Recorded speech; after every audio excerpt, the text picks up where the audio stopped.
For this plenary session, I think we're going to discuss the very broad theme.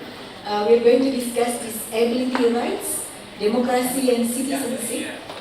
This is really sort of like broad, and then as we also listened from previous sessions and also yesterday's partnership meeting, we do really realize that the topics on these disability rights is a very complex and very delicate issues. And as we discussed yesterday, it requires also sort of like multi-stakeholder sort of like collaboration. So I hope that this plenary session with these prominent speakers will give us a more comprehensive understanding how to relate what we will discuss as disability rights and the broader topics of democracy and citizenship. So please join me to give a big round of applause for our four speakers. So the first speaker will be Dr. Bahrul Fuad. I think you are famous as the Cak Fu, am I correct? Yes. Cak Fu is currently the commissioner from the National Commission of Violence Against Women, and he is very active working on advocacy and disability community organization. And I believe that Pak Bahrul or Cak Fu is also the 6th International Fellowship Program for Foundation for your Masters in Groningen, is that correct, Pak? Yeah. Groningen, Netherlands. And as we know that he has also long experience as the consultant and expert on disability and social inclusion in many donor agencies. Cak Fu is going to be our first speaker. However, before I allow Cak Fu to start his presentation, I would like to introduce all the speakers first before them taking turn for a speaker to present his and her paper. The second speaker, Dr. Sefda Clark, I hope that I spelled your name correctly. All right. Dr. Sefda Clark is a human rights lawyer and lecturer at the Thomas More Law School, and she brings extensive expertise in policy analysis and international human rights law. Currently, her expertise is focusing on marginalized groups and also address the legal subjectivity of women, children, and people with disabilities. I believe that her extensive experience will be also contributing to our discussion. The third speaker is Dr. Wawan Masudi. I think for the students from his faculty knows him well. He is currently the Dean of the Faculty of Social and Political Sciences. He graduated from University of Melbourne from the Asia Institute, and he is currently also as the principal investigator for the research on the social inclusion in Indonesia. And I believe that he's going to present one of the findings from this sort of like research. Last but not least, I would like to introduce Anthony Gardner. I hope that I also spelled your name correctly, all right. Anthony Gardner currently is Disability Equity Lead, champions for the inclusion for people with disabilities in uniting workforce and also elevating disability confidence across Australia. He is also formally as the senior manager of the accessibility and inclusion at the La Trobe University. So by introducing all these speakers, I believe that we're going to learn and then also listen to these speakers' experience and also expertise. So without further ado, I would like to invite Cak Fu as the first presenter. And you have around, I suppose, 20 minutes, am I correct? Yes. For each speaker, it's going to be 20 minutes. So please, Cak Fu, time is yours. Thank you very much, Mbak Moderator. Assalamualaikum warahmatullahi wabarakatuh. Yang terhormat para hadirin, allow me to speak in bahasa Indonesia because when I speak in English and then my computer should process twice, double processing, and it's quite difficult for me. Terima kasih. Saya sangat bahagia bisa hadir di sini. Saya tadi disebutkan sebagai komisioner Komnas Perempuan, dan di sini saya mungkin nanti akan bicara soal implementasi Undang-Undang Hak Asasi Manusia yang ada di Indonesia terkait dengan disabilitas, tapi juga nanti saya akan menyampaikan juga dari perspektif hak perempuan disabilitas. Bapak Ibu sekalian, bicara soal data disabilitas hingga saat ini memang kita masih punya kesulitan. Kita belum memiliki referensi data disabilitas yang bisa dipercaya, begitu, yang akurat. Karena apa? Masing-masing lembaga kementerian itu juga memiliki data tersendiri. Karena ini berbasis pada definisi operasional dari data tersebut. Misalkan Kemensos itu datanya lebih ditekankan kepada jenis-jenis disabilitas, tapi nanti akan berbeda dengan Kementerian Pendidikan. Mereka akan punya data yang lebih besar, lebih lengkap, lebih luas, karena definisi tentang disabilitasnya juga lebih banyak. Misalkan anak dengan kesulitan belajar itu dimasukkan di dalam data disabilitas. Persoalannya adalah data ini menjadi sangat penting ketika kita akan melihat soal kebutuhan yang harus dipenuhi terkait dengan disabilitas. Nah, data dari Badan Pusat Statistik dari BPS juga menunjukkan bahwa proporsi untuk perempuan penyandang disabilitas yang bekerja ini juga lebih rendah dibandingkan dengan data laki-laki penyandang disabilitas yang bekerja. Nah, ini menunjukkan bahwa perempuan dengan disabilitas ini masih mengalami diskriminasi. Jadi situasi yang dialami oleh perempuan disabilitas di Indonesia, mereka bukan hanya bersaing atau mendapatkan diskriminasi dari laki-laki, tapi mereka juga bersaing dan menghadapi diskriminasi dari sesama perempuan yang bukan disabilitas. That's the problem. Jadi masalahnya di situ. Oleh karena itu memang harus dibutuhkan affirmative policy dalam rangka untuk bagaimana saudara-saudara kita perempuan dengan disabilitas ini mampu hidup setara dengan masa warga negara yang lain, termasuk terhadap dengan perempuan yang bukan disabilitas. Tadi kalau kita melihat sesi pagi tadi ada Mbak Yeni Rosa, itu memang beliau banyak memberikan tanggapan kritis terhadap kebijakan dari pemerintah.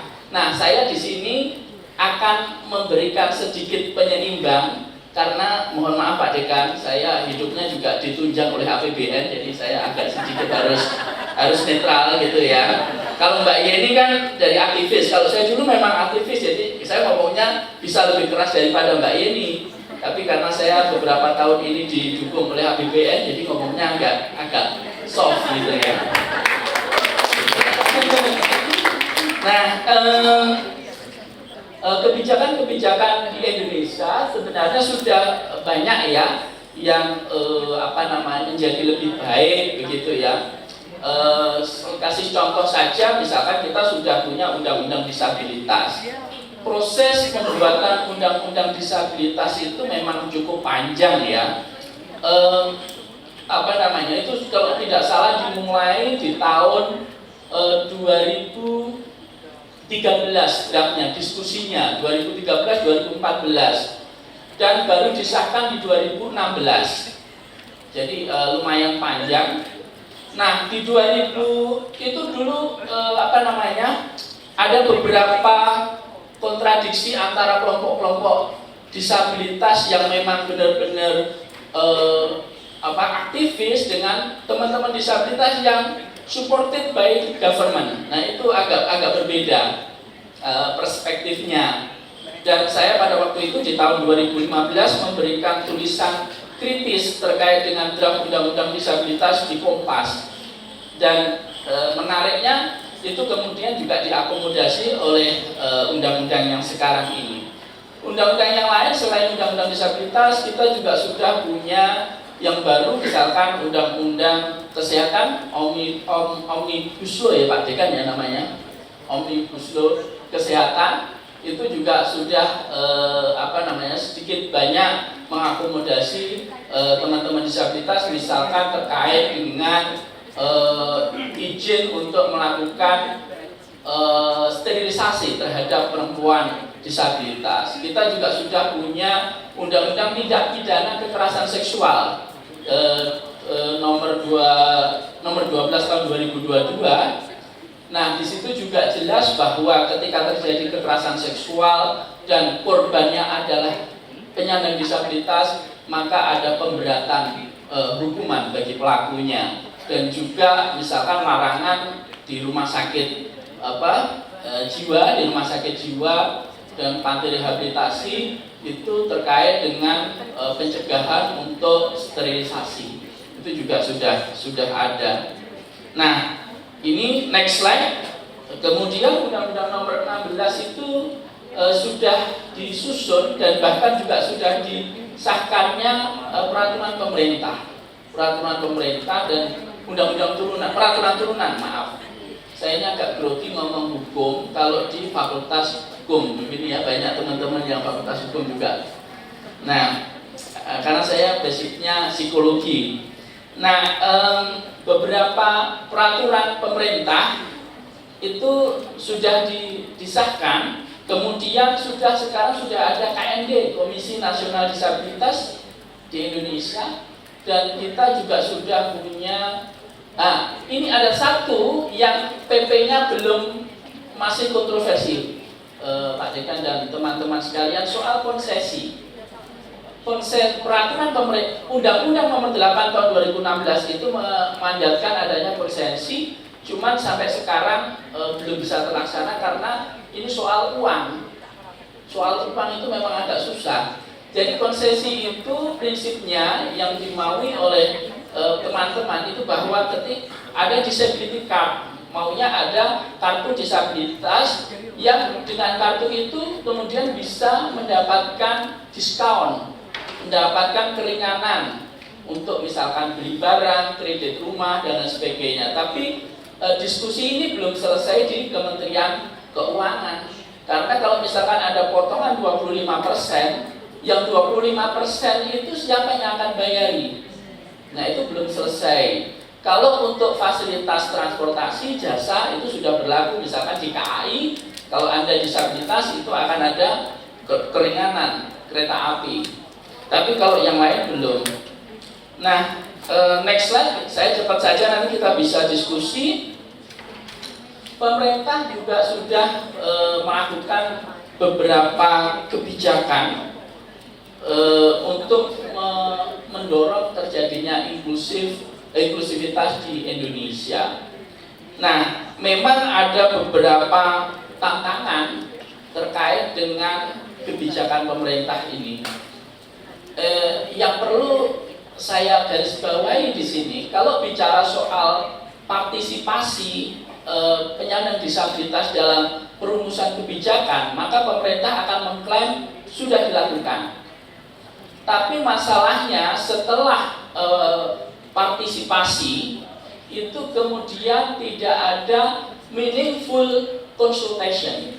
Itu yang menjadi masalah. Jadi menyerap aspirasinya sudah, tapi kemudian setelah aspirasi itu dirumuskan jadi draft kebijakan, tidak ditanyakan ulang kepada usernya.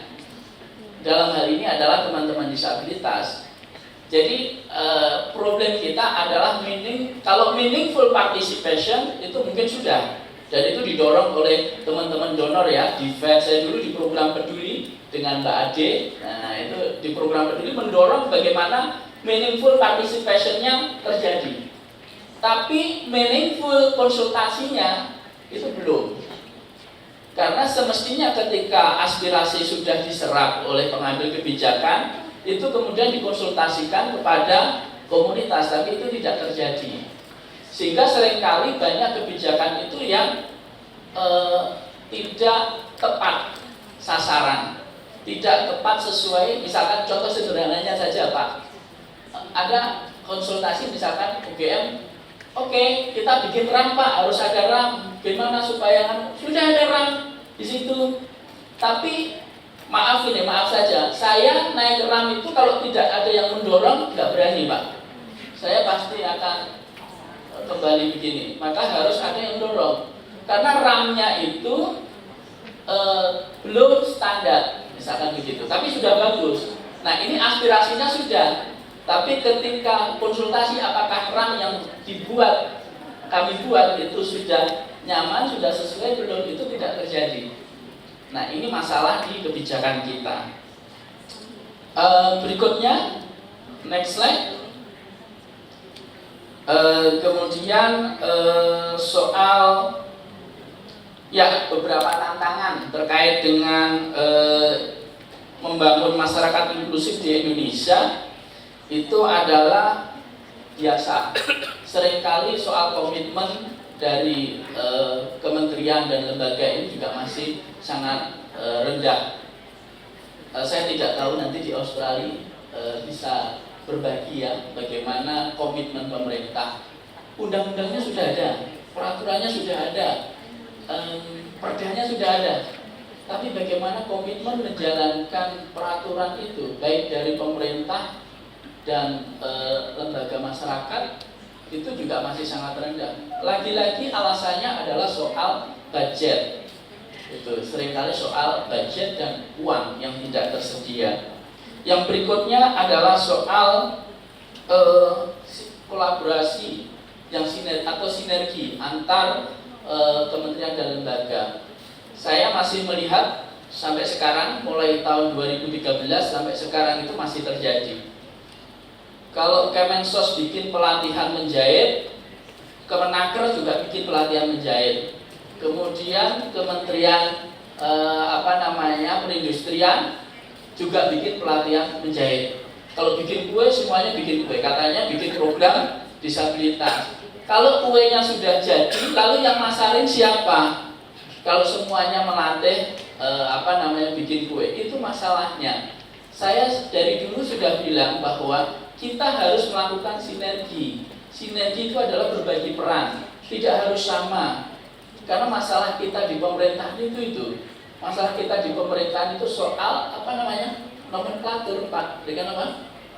Program disabilitas. Kemensos bikin kue, melatih bikin kue, kasih bahan-bahan, kemudian Kemenaker juga bikin, Kementerian Perdagangan juga bikin, sama bikin kuenya. Nah, jadi semestinya kan dibikin kue, kemudian dipasarkan, gitu ya, dan sebagainya. Packagingnya bagaimana? Itu yang harus dilakukan, tapi tidak terjadi sampai sekarang. Saya nggak tahu nanti, semoga ini kan karena dulu warisan ya, jadi yang duduk di pemerintahan itu kan dulu warisan zaman-zaman dulu ya, berpikirnya masih charity yang tadi.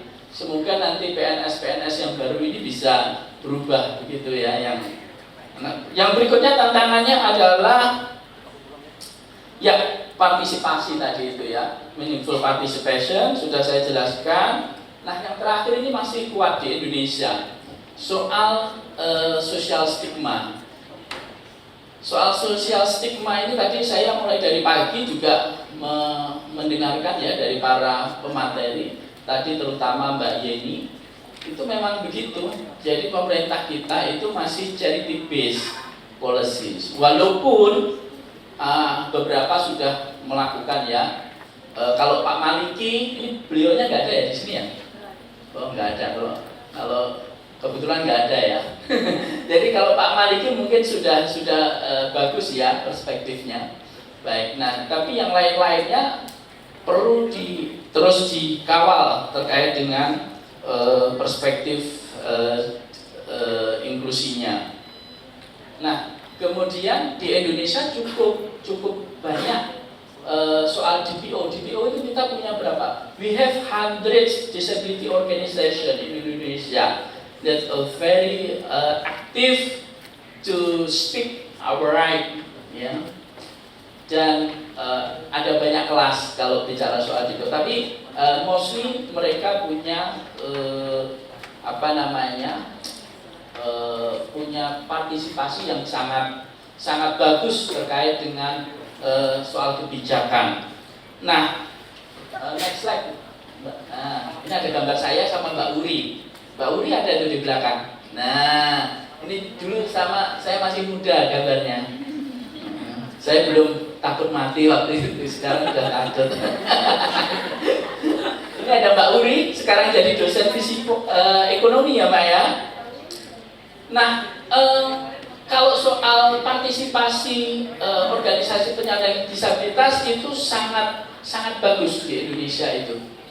Jadi keterlibatannya sangat bagus. Tapi yang tadi itu meaningful consultation-nya tidak terjadi, sehingga memang seringkali kebijakan yang digunakan itu tidak benar-benar tepat sasaran. Nah, oleh karena itu, next slide, Mas. Oleh karena itu ada beberapa hal yang bisa saya tawarkan terkait dengan bagaimana membangun inklusi disabilitas di Indonesia. Itu adalah bagaimana ya peningkatan anggaran budget di pemerintah. Saya itu gimana ya, sampai sekarang sampai malu itu kalau bicara dengan Bappenas. Saya bilang begini, tolong dibuat afirmatif budget. Saya nggak tahu itu istilahnya apa. Begini ya, kalau mengundang, ini pemerintah itu, kalau mengundang partisipan yang disabilitas dengan yang tidak disabilitas itu uang transportnya disamakan. Saya dulu dengan Bappenas, dengan Bu Vivi sudah menyampaikan, tolong yang disabilitasnya itu agak ditambahi. Karena kita punya extra cost. Bayangkan kalau yang bukan disabilitas dikasih 150 dari Depok ke Menteng, ya, itu naik KRL, PP cuma 9.000. Dia masih bisa beli makan, beli es. Kalau ngundang yang disabilitas seperti saya, yang nggak bisa naik KRL, nggak bisa naik busway, itu dari Depok ke Menteng naik taksinya 200, naik taksi online maupun naik taksi online maupun yang taksi yang bukan online. Itu sekali jalan 200. Kalau pulang 200 berarti 400 dan dikasih uang transport sama seperti yang lainnya 150. Jadi saya selalu bilang kalau saya diundang pemerintah sebenarnya saya berkontribusi pada negara, gitu. Karena saya selalu tekor, jadi itu tidak direspon sampai sekarang. Nah, ini yang menjadi persoalan. Nah, yang kemudian ya yang paling penting sekarang adalah soal bagaimana pendidikan inklusif itu juga menjadi sangat penting di kita, karena pendidikan inklusif bagi saya itu penting karena dia akan menciptakan sumber daya manusia khususnya disabilitas yang punya kapasitas, yang punya kemampuan yang luar biasa, yang nanti itu mereka bisa sebenarnya kalau pendidikannya bagus mereka bisa bekerja dan itu bisa menghilangkan cost of exclusion yang dikeluarkan oleh pemerintah. Nah, yang terakhir adalah soal saya itu ya sampai sekarang masih agak miris ya. Mirisnya begini, kita itu soal inklusi, pembangunan inklusi sudah digalakkan, programnya sudah jalan. Tapi saya yang masih punya PR yang harus kita pikirkan itu adalah soal alat bantu. Alat bantu. Begini, ini contoh sederhananya saya nggak ngerti bagaimana caranya ya. Bangunan ini sudah aksesibel menurut saya. Ya, ada ramnya, ada liftnya, sudah aksesibel. Nah, terminal kita juga sudah aksesibel. Tapi di Indonesia itu yang menjadi persoalan adalah sulitnya mendapatkan alat bantu yang murah, kursi roda. Saya ini, kalau walaupun bangunannya sudah aksesibel, tapi kalau saya nggak punya kursi roda atau kursi roda saya rusak, itu nggak ada gunanya. Transportasi yang aksesibel, bangunan yang aksesibel itu nggak ada gunanya. Karena saya nggak bisa keluar rumah. Maka pemerintah itu semestinya harus memikirkan juga soal alat bantu. Teman-teman kita di sini yang pakai kursi roda berapa? Banyak. Ini kalau rusak beli sendiri Bapak Ibu. Dan kursi roda ini di Indonesia tidak murah. Saya aja yang beli ringan begini, saya itu buatnya nyusi roda untuk kemanusiaan, tapi kursi rodanya masih berat ya. Nanti kita lihat. Ini saya beli kursi roda dari luar, impor. Karena saya orangnya mobile sehingga kursi rodanya harus mudah dibawa, diangkat dan kuat. Nah ini yang harus kita pikirkan bersama. Jadi mustahil kita bicara soal masyarakat inklusif kalau kemudian kita melupakan soal ketersediaan alat bantu. Di sini ada, sebelum saya tutup, di sini ada beberapa perwakilan lembaga-lembaga donor ya, ada dari inklusi, ada dari DIVET, ada dari teman-teman yang lain. Saya mengajak, mari kita memikirkan soal alat bantu juga. Karena soal perspektif, soal infrastruktur itu sudah banyak yang melakukan itu. Tapi yang berpikir soal alat bantu, tongkat, alat bantu dengar, itu harus beli sendiri di Indonesia. Begitu. Sementara itu dari saya dan mungkin nanti kita bisa diskusi. Assalamualaikum warahmatullahi wabarakatuh. Thank you so much, Cak Fu, for your insightful presentation. I think you started with the identifying that also acknowledging that the Indonesian government has already provided several sort of like legal framework for disabilities rights, and then you also pointed out the challenges how to have what we call as the more inclusive society. You mentioned about the meaningful participation is already in place. Unfortunately, there are some challenges in order to achieve that, including you propose several sort of like ideas in how to overcome those challenges, including the one that you just mentioned earlier. I suppose what we propose is something related to affirmative budget allocation and also providing some of the tools for the assistance for disabilities. I think those are the ideas. Join me to give another round of applause for Pak Dahul. So the second speaker, I think I would like to invite Dr. Sandra Clark. Sorry, please just finish your drink first. Dr. Clark will be speaking regarding the topic on the building belonging for people with disability through relational autonomy and also structural equality. Please come, it's yours. You also have like around 20 minutes. Thank you. Thank you, Professor Fobi and Dr. Bafalo as well. I share a little bit of where you're at. I was working in the federal government Disability Royal Commission and have since moved on to university where I can be a little bit freer. So you'll get some ideas from me today, and I'm sort of approaching a topic of the panel today, which is disability rights, democracy and citizenship.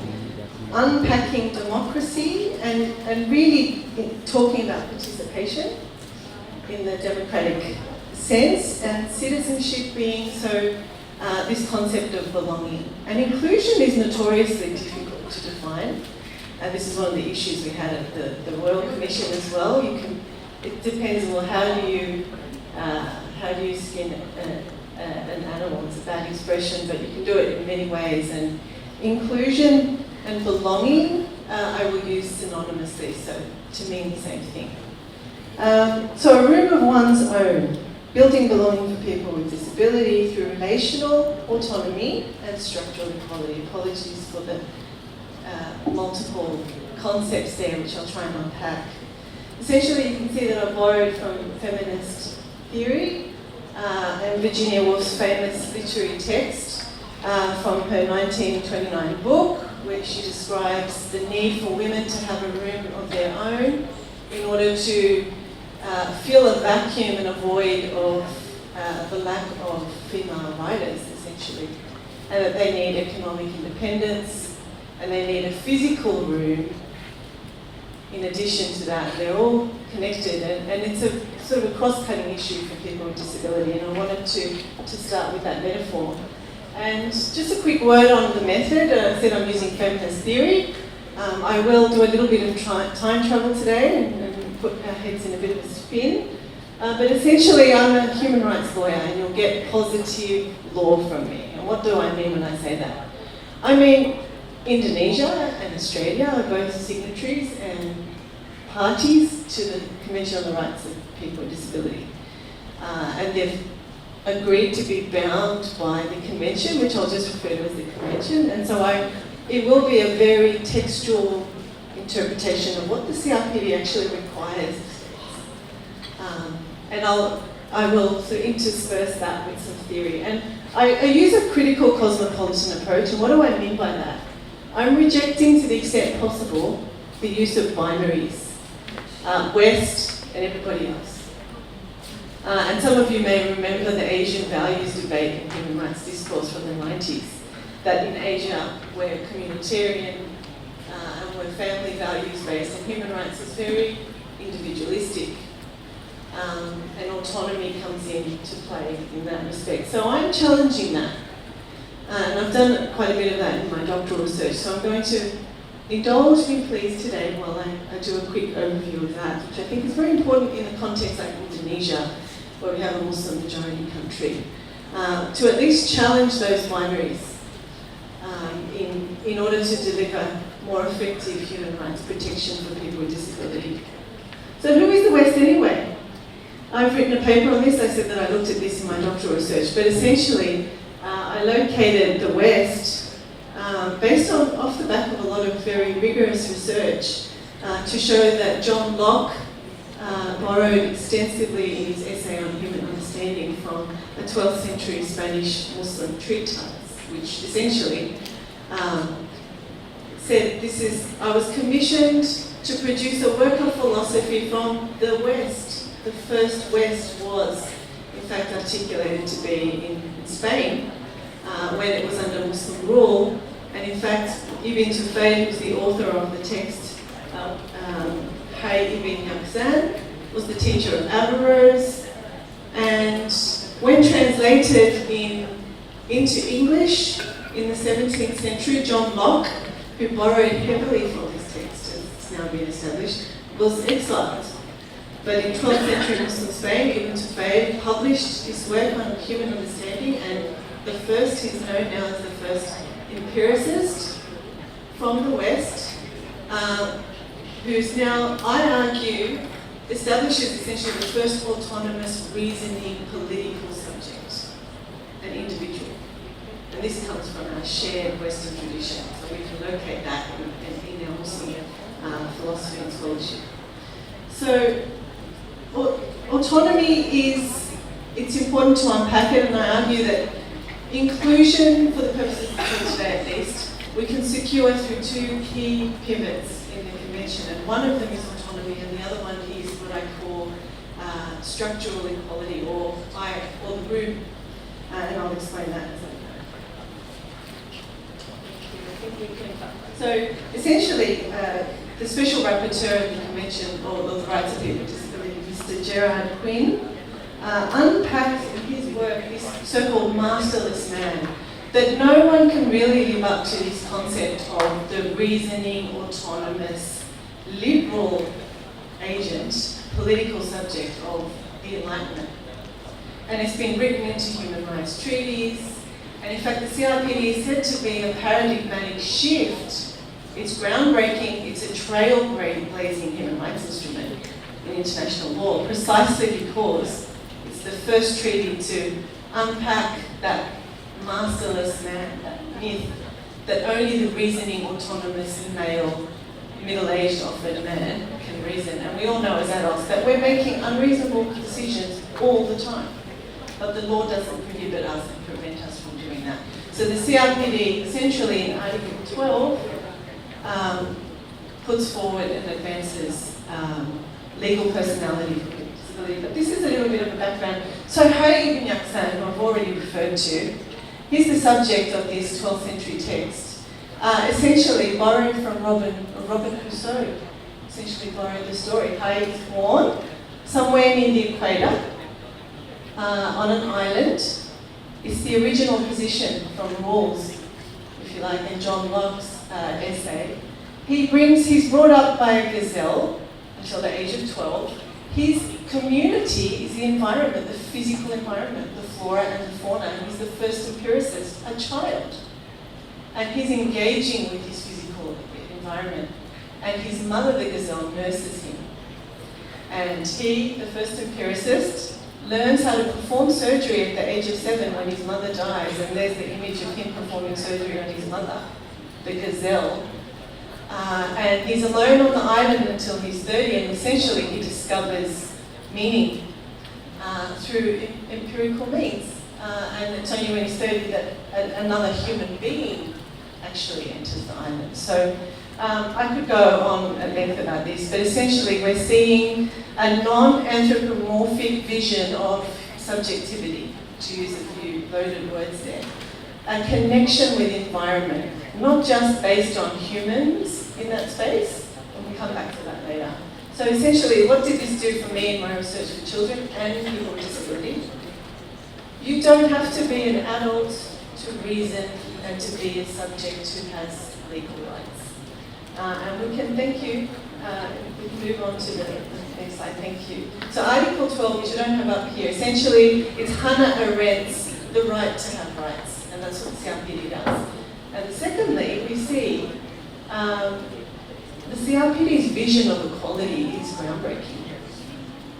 And you see that in Article 19 here, living independently and being included in the community is really where you see the interconnectedness of the right to live in community, and autonomy is written in. And to what end? For the purposes of full inclusion. And living independently and being included. So it's one of the few references in the Convention to inclusion. Article 19 is where it's a catalyst where all of these ideas come together. So apologies while I just catch up in 1 minute. So central to the effectiveness of citizenship, or belonging, if you like. And we've had in Australia quite a few reviews of state and territory anti-discrimination legislation, and one of the most recent was in Queensland, and I borrowed from the title, Building Belonging as a way forward for equality and ensuring autonomy for people, and that wasn't just limited to disability in the Queensland context at least, but I like that version for inclusion. So as the language in this provision shows, it doesn't give the right, you can see that you can't really read the right to choose to live in a segregated setting into this provision.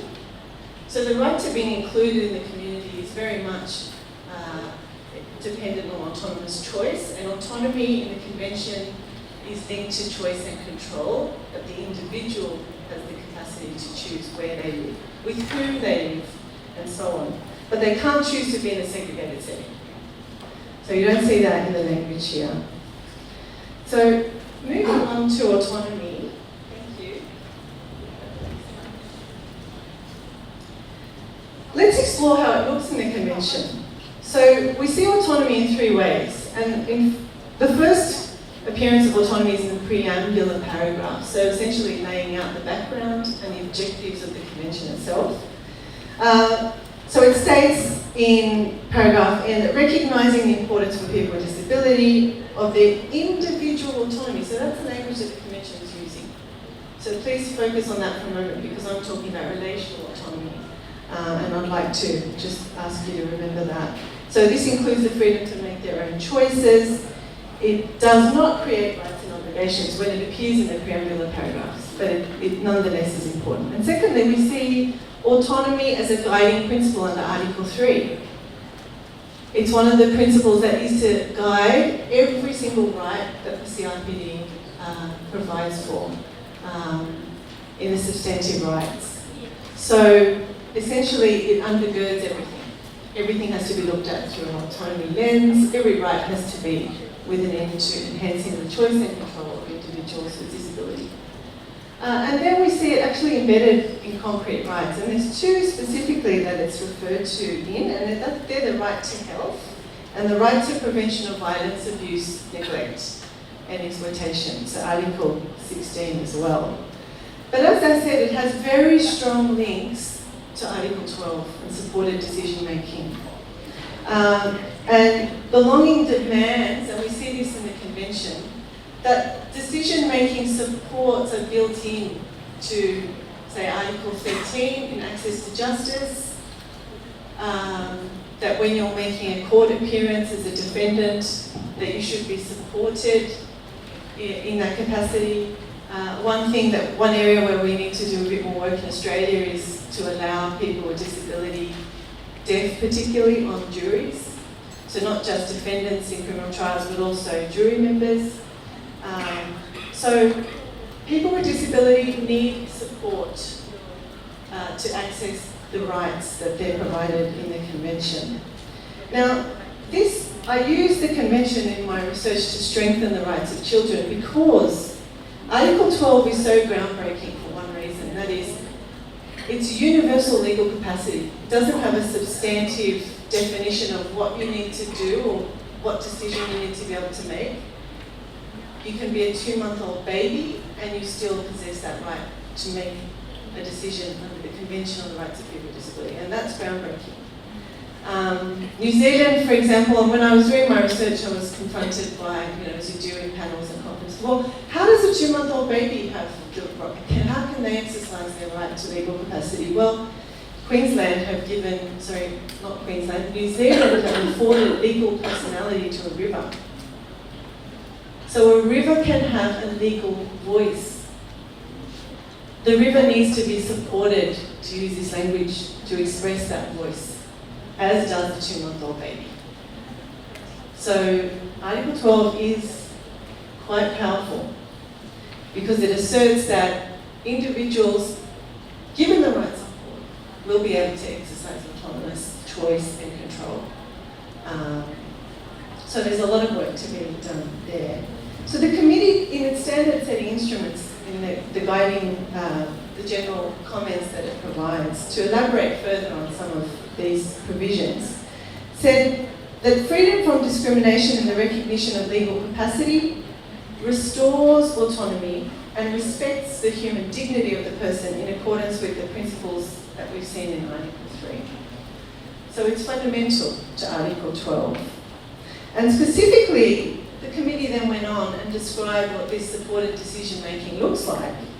And it said that the supported decision-making regime comprises various support options which give primacy to a person's will and preferences and respect for human rights norms. It should provide protection for all rights and not a selective set of them, including those related to autonomy, and these include the right to legal capacity, the right to equal recognition before the law, which we've mentioned briefly, the right to choose where to live, and other rights as well, and rights related to freedom from abuse and ill treatment. So all of these should ultimately respect the dignity of the individual through providing supported autonomy arrangements. As we saw with Article 19, the right to independent living, the full inclusion in the community is the result. And that's the end product for policymakers. And the end game for why participation and why have the end user in on that conversation. And in Australia, we've started using the language of co-design. And Trish said something really enlightening yesterday in one of our conversations. Says, well, we could even move beyond co-design to co-project management. Because co-design implies that you bring people with disability or the affected communities, children with disability, First Nations people with disability to the table, but that's it. Policies are made, and in their monitoring and implementation stages, also people with disability need to be at the table. So there's a number of ways we can formulate that. I realise that I'm running short of time, and I'd like to leave space for questions. So, next slide, please. Thank you. We see Article 3 here, which we've already referred to. So this principle is to guide all of the rights in the Convention. Thank you. We can move on to the next slide. Okay, so what do I mean by relational autonomy?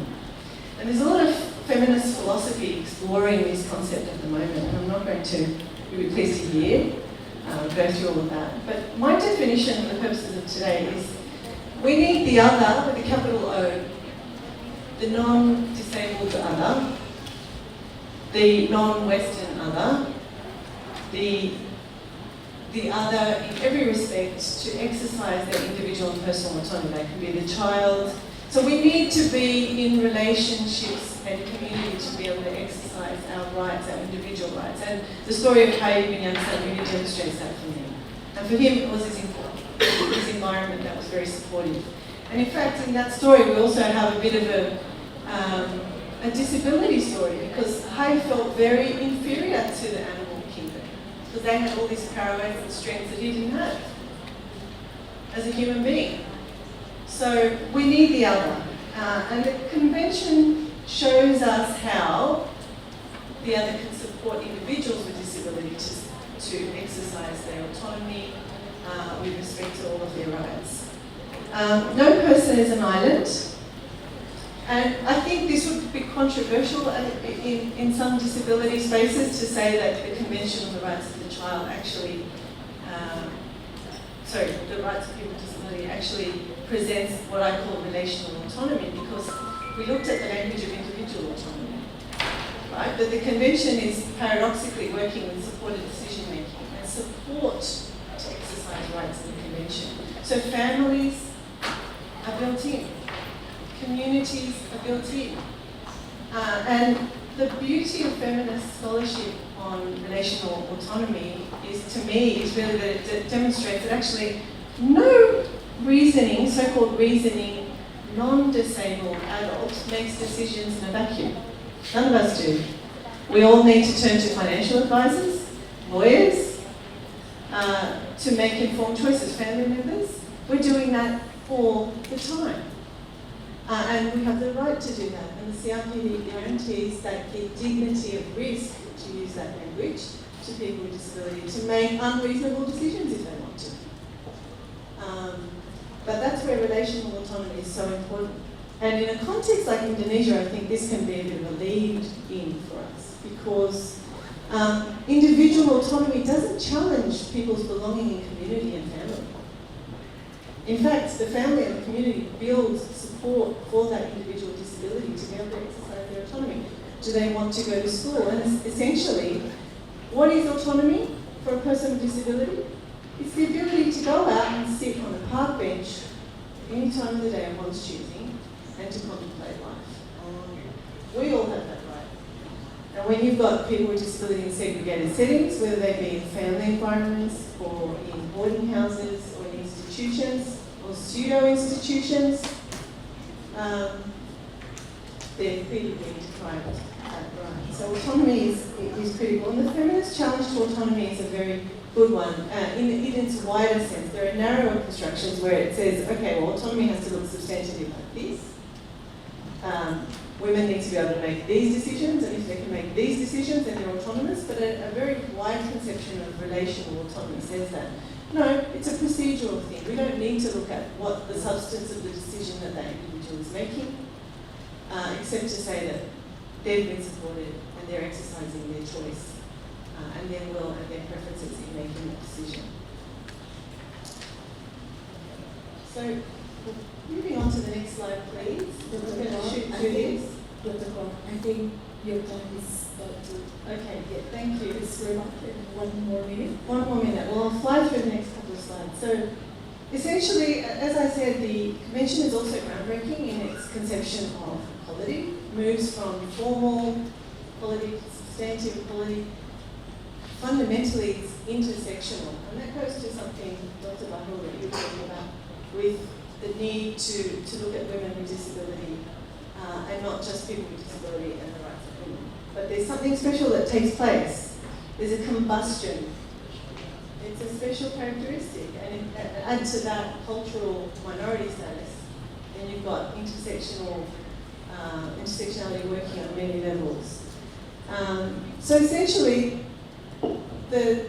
like any human rights treaty, the right to non-discrimination is a negative right. It's framed as the right for the person not to be interfered with. Leave me alone. Don't make government policies, don't make laws that interfere with my rights of any kind. But equality takes that a step further and it says the government actually has positive duties and obligations to secure equity for people with disability. And I'll skip to so here you see an image, our migration regulations in Australia. Thank you to Patrick for sharing this cartoon with me, but it effectively shows the difference between formal and substantive equality. You can give everyone the same right, but it will not end up being equitable because we don't all start off on a level playing field. Okay, so shooting over to the next slide quickly. We've heard talk about the elephant in the room. Ableism, this idea that people with disability, and it's an ism, it's the discriminatory element, so it's a negatively framed language. It's not the elephant in the room, it is the room. And I heard this from one of our speakers with disability at the Disability Royal Commission, and it sort of inspired the next part of this talk. So I visualised intersectionality as the room that people with disability need. It's the room of their own. Now, it's not a linear process. Intersectionality doesn't operate on a single plane. It's multidimensional. And you can have certain walls cave in. And so the room is built up by what? The law, the policy, and the other measures that the conventions always talk about. The cultural awareness raising campaigns and so on make the room what it is. And so where there's limited to no legislation protecting certain elements of a person's identity, then the room caves in. And it came in from multiple angles. And I've used the positive framing to indicate this is not an anti-discrimination model. Because an anti-discrimination model, as we're seeing in Australia, doesn't go far enough. Because in many ways it places an additional burden on people with disability who are already burdened to have to protect their rights. It's an after post-violations approach to human rights. So it means there has to be a violation. A person with disability often faces huge emotional, financial tolls to take cases to a commission or a court. What this does, it says, no, the government has a duty to provide positive measures to ensure equality before violations actually take place. So that's why they're all framed in the positive. But I think we can move to the next slide. Thank you for indulging me through this. So we know the social model, society disables, and by the same token, it is society that has to enable and therefore build the structure of the room through effective law and policy. Society's duty is to do that, and society disables it in any number of these ways. It's the social model of disability, and as we know, the human rights model of disability goes further than the social model. And if you can click on a couple more times, please. I'm flying through that. So we need the other to exercise our individual autonomy. This applies to people with disability as it does to children with disability, women with disability, in fact, people without disability.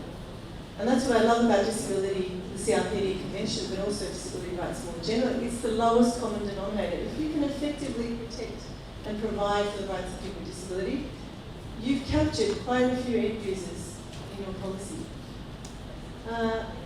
So the consequences of the social model, as we've said, society disables, therefore society must positively enable, and it demands structural equality. So yeah, this is something for later, but the non-anthropomorphism is something that I'm interested in. So here we're looking at, it doesn't even have to be a human subject within the environment, and there's now huge amounts of research looking at that interface between climate justice and people with disabilities need to live in a healthy environment. There's some food for thought. I'll leave it there. Thank you, Dr. Wang. Thank you for this round, Dr. Wang. And I would like to move on to the third speaker. I think it's the turn for Dr. Wang Masudi. Time is yours, and I hope that you can keep the time into maximum 20 minutes. Thank you, Dr. Wang. I do less than 20 minutes for Poppy. Thank you very much for the time, Poppy, and our distinguished guests and also participant of this conference. As Professor Poppy already mentioned, I am part of social inclusion research group in this faculty. We developed this research group, I think, just years before COVID. That's been in 2019, 2018, if I'm not mistaken. At the time, Prof. Poppy was the vice dean for research and gave us some seed funding to develop new research agenda on the social inclusion. And from there, this research group then gets support from some research institute, both from national and international one, including what I would like to present today is our research on the prospect for the inclusive citizenship in Indonesia, based on our study in a region, one of the provinces in Indonesia, the West Java, especially when we talk about what actually the foundation of the policy that led to exclusionary attitude, exclusionary policy, exclusionary kind of treatment to the people what we categorize as minority people, including for sure in this regard disability. But I have to make a disclaimer to Poppy and our audience that this finding is not specifically or related directly to the disabilities group, but in general to the people what we are put in a category of the minority in terms of the sexual kind of group, and also religion, and also the local base in provinces of West Java.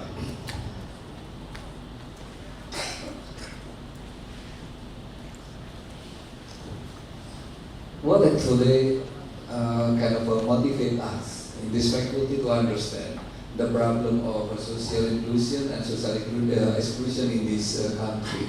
We all know that Indonesia is one of the most appreciated kind of democratic countries, especially when we talk about the new democratic society, when we talk about the country with the biggest Muslim inhabitant, with the biggest Muslim population, but at the same time we can do a very good democracy in these last 20 or 24 years. Everyone agree, freedom institute, free democracy index, and all what we call as a kind of a democratic, what we call as a assessment, all agree that in terms of electoral perspective, in terms of the procedural democracy, Indonesia is considered until now as one of the most successful democratic countries. Since 1999, I think, this country can run a very, probably we can say, a quite fair election. The electoral competition is relatively good. The conflict due to the election relatively can be manageable, and everyone can speak freely until currently we have a specific regulation on kind of a freedom of speak and something like that. It seems we are currently have a challenge on that. But in general, when we talk about the Indonesian democracy from the perspective of electoralism, from the perspective of proceduralism, this country is very successful. But when we talk about the quality of democracy, democracy is not enough when we see only from the perspective of electoralism. We need to see as well to what extent actually the system that we develop in a real way can include all the people, can kind of guarantee the access of people across socio-economic group. In that regard, I think the problem of democracy in this country is still very huge. So that's why then this conference like this, how we can manage and how we can guarantee the disability right, for example, is very important. For me, it is not only to give a better, good access and equal access to our friends with disabilities. But for me, our effort to assure, our effort to guarantee the access for disability is also effort to develop more kind of a good and more quality democracy in a good quality. And from our research, we find, so this is, just skip to this. This is the place when we do this research. This is one of the provinces in Indonesia, the West Java, in the west part of this island.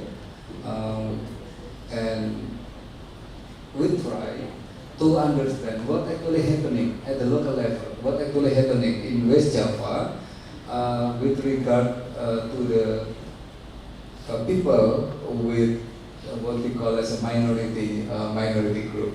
There is several group that we try to understand and try to see their position in the community, their position in the policy.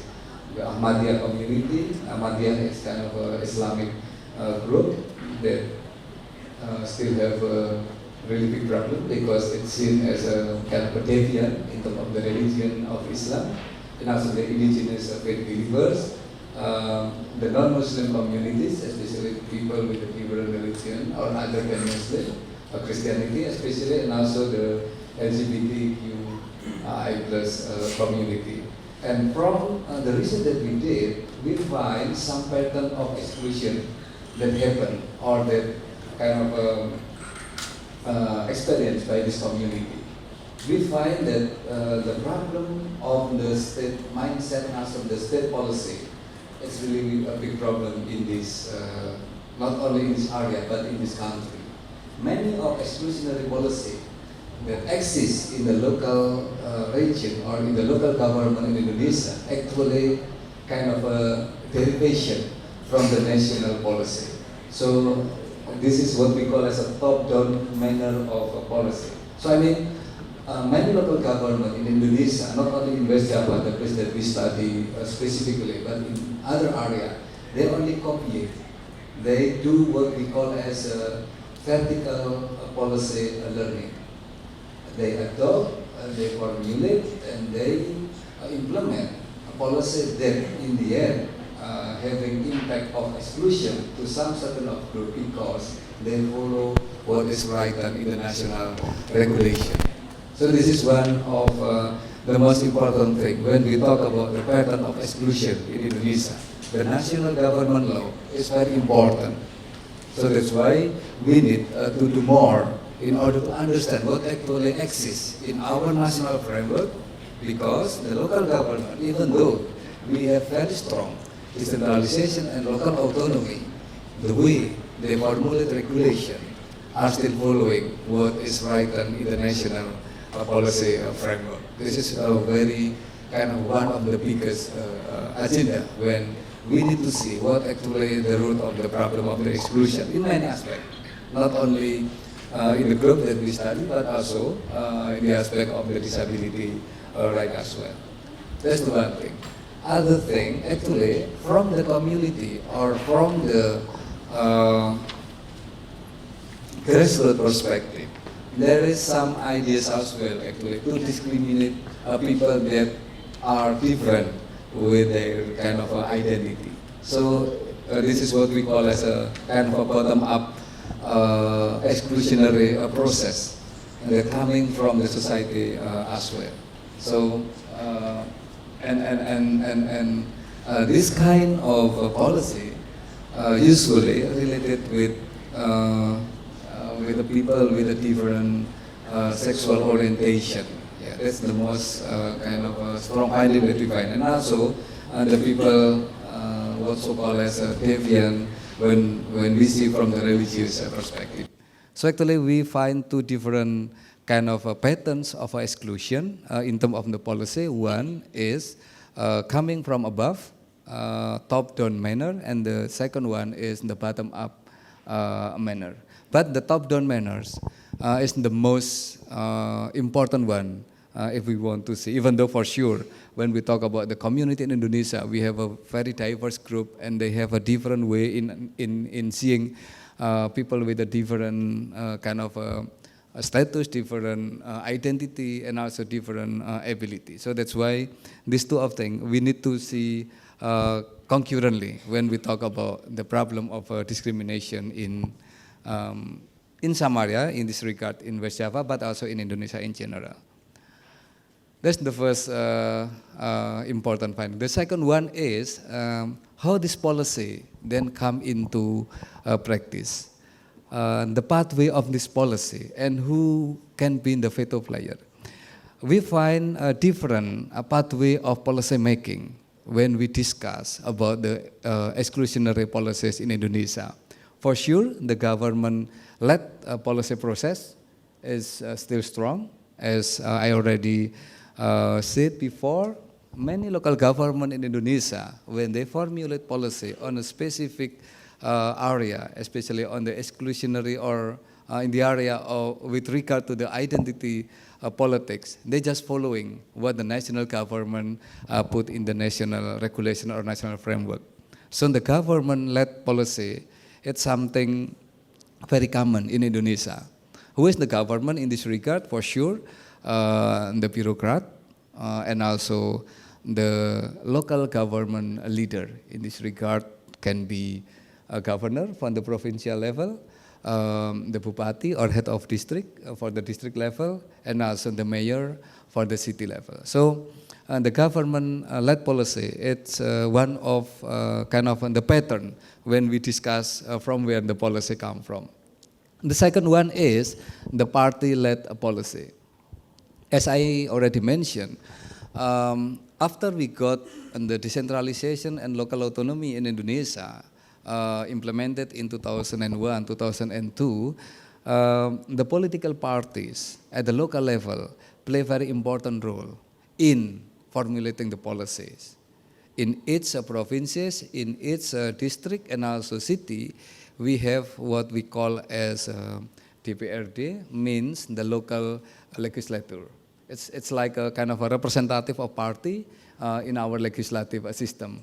And many political parties try to develop the policy that can lead to the exclusionary of some people. And why this political party develop this kind of policy? It related with the electoral processes as well. Many political parties, by selling the ideas of religion, by selling the ideas of identity, they can kind of mobilize a vote during the election. So that's why political parties is kind of an important actor as well when we talk about this kind of policy.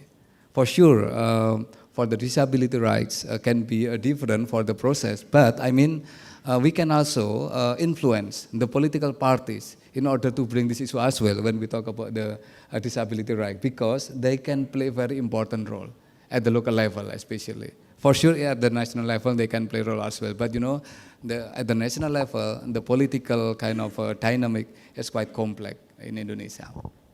That's the second kind of a pathway of policy making. The third one, the policy can come also from the community level. In this regard, especially with a kind of a policy with regard to the religion, many of the initiative coming from the religious group, especially in the conservative group. We have what's so called as a perda. Perda is kind of a local regulation, and many local regulation in Indonesia, in this case, related to how the local government should dealing with a minority group as well. For example, and the establishment of the church, the establishment of a religious kind of a place for the worship, something like that. The regulation, many of the regulation actually at local level, not at the national level. So that's why the dominant religious group in Indonesia, especially in the area that we study, they will push what sort of kind of a SOP or standard of procedure to develop the religious place, worship, something like that. So these three model of policy making probably can inspire us as well when we need to do more in order to advocate the issue of disability rights.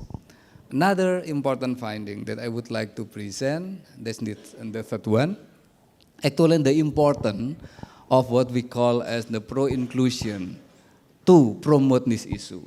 We find in the province that we study and also in other places, why then the exclusionary policy at local level are very strong in many areas. One of the things is due to the absence of the pro-inclusion group.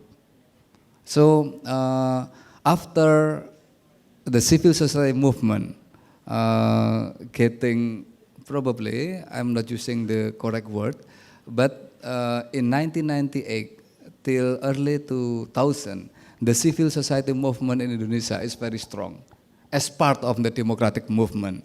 But in these last 10 years, it seems that the civil society movement are a bit kind of a weaker as well. And in many areas that we study, why then the local government are very confident to develop exclusionary policy because the absence of the civil society in that area. It means it can be another agenda as well for us who really believe to the more inclusive society to strengthen the existence of civil society group, civil society movement at the local level. So if in the area or if an area or a community have a strong civil society movement, usually in the local government, they will kind of be more careful in pushing some policy. So these three finding, I think is the most relevant one when we talk about the disability right as well. I mean, from this study, we can see the pattern of the policy from where we can start in order to strengthen this one, and then the pathway of the policies to see which actor that we can influence in order to strengthen our advocacy. And also the last one is the importance of the community, the importance of civil society in order to develop more inclusive society as we expect, as part of our kind of way to develop more democratic society in this country or probably in other places as well. Thank you very much, Mbak Poppy. I think these three findings probably will be helpful for us to understand this issue. Okay, thank you very much. Mawan, and please give a big round of applause. So last but not least, I would like to invite Anthony Gardner. I think this is also another interesting topic, especially on the higher education and people with disability. Please, time is yours, Pa Anthony. Also 20 minutes, hopefully. Thank you. Good afternoon, everyone. I would like to acknowledge the privilege of being here this afternoon and to thank the conference organisers and the dignitaries who have made it possible for me and for this conference to happen. So thank you. I wanted to start the conversation today with this quote. This is from Buckminster Fuller. He was an American philosopher and inventor of the 20th century. And he said, you can never change things by fighting existing reality. To change something, you have to build a new model that makes the existing model obsolete. And I think that's a very important quote because it embodies an idea. And the idea is that if something isn't working, we have to come up with a new way of thinking about it and a new way of acting against the problem. And I'll come back to why that's really touched me. If we talk about supporting students with disability, this is a basic model of what that looks like. So in the centre, you've got your Disability Services Unit, who prepare learning access plans and provide reasonable adjustments, equipment and so on. They're working with Careers and Employability Service, they're working with your library, with learning services, and they're also negotiating with academics to ensure that reasonable adjustments are put in place, and with administration to deal with exams, to deal with enrolment questions, and to deal with facilities to make sure that there are ramps and there are things in place to support students. That's the current model. Now, that's the model that certainly has existed in Australia for a couple of decades now, since the launch of the Disability Standards for Education in 2005. So we've been working along this model since then. But there's some problems with it. And so I want to really talk about some of those problems today, and to hopefully you can avoid some of those problems as you start to improve or increase the numbers of students with disability. So my first question is, who are the students with disability? And I've been thinking about this all day as I've been hearing statistics. If there's 260 million people in Indonesia, if that was Australia, there would be approximately 20% of those people who would have some kind of disability by the age of 65. So that's 1 in every 5 people. So how many people is that in Indonesia who probably have a disability?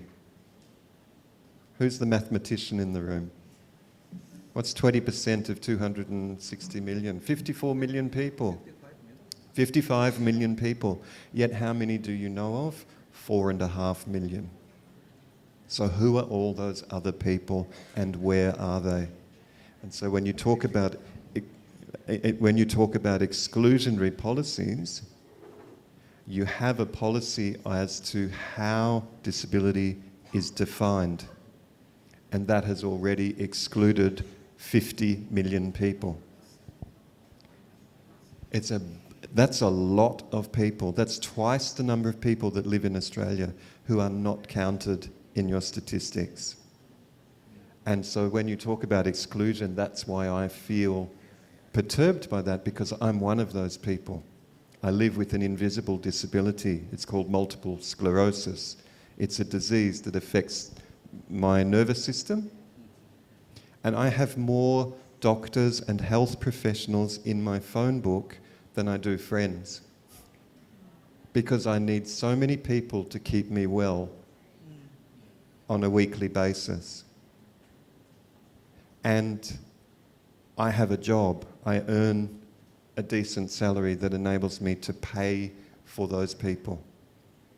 But if I'm not counted, if I don't exist, how do I access those people?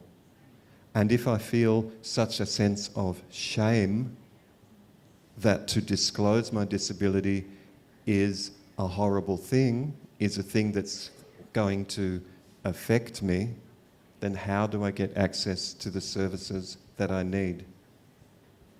How do I get through secondary school, let alone make it to university? So who are the people that have disability? You are. Now, hands off. This is an AI-generated image. These are not real people. But I typed in, and you can probably see, I typed into a box, group of Indonesian students sitting in a lecture theatre talking to a lecturer. Some of them have disabilities. And this is the image that was produced. So, forgive me, it's not an accurate image. I couldn't take a photograph, but it's a representation that people with disabilities are the students that are sitting next to you, are the students that are in your classroom, but they've probably not disclosed, and they're probably not getting the services and the supports that they might benefit from. But the bigger question is, who's not sitting in the room? Who didn't make it through secondary school to ever even have a hope of getting into university? Who didn't make it through primary school?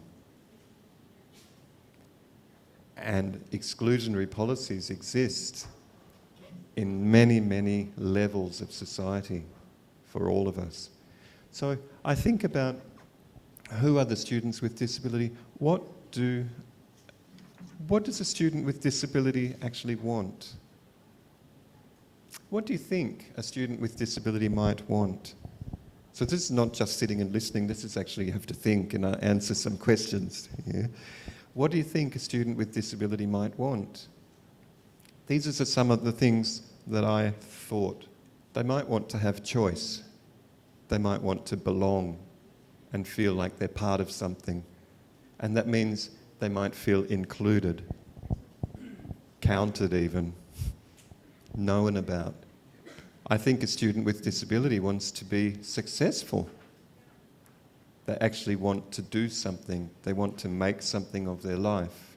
They probably want to graduate. And like many people, they'd like to earn an income. Because 17,000 rupees a day is not a lot. I don't think I could even buy lunch with 17,000 rupees. And if it costs you 200,000 to get a taxi to your place and another 200 to get back, how many people can afford that? And who's missing out? Who's left behind? Who's not on the bus? So I think they want to earn an income. They probably want to contribute, like most of us. Make a difference. Be part of something. And ultimately, they want to feel like they matter.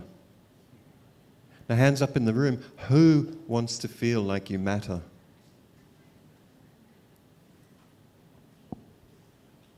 So a student with a disability is probably no different to every one of us sitting here today.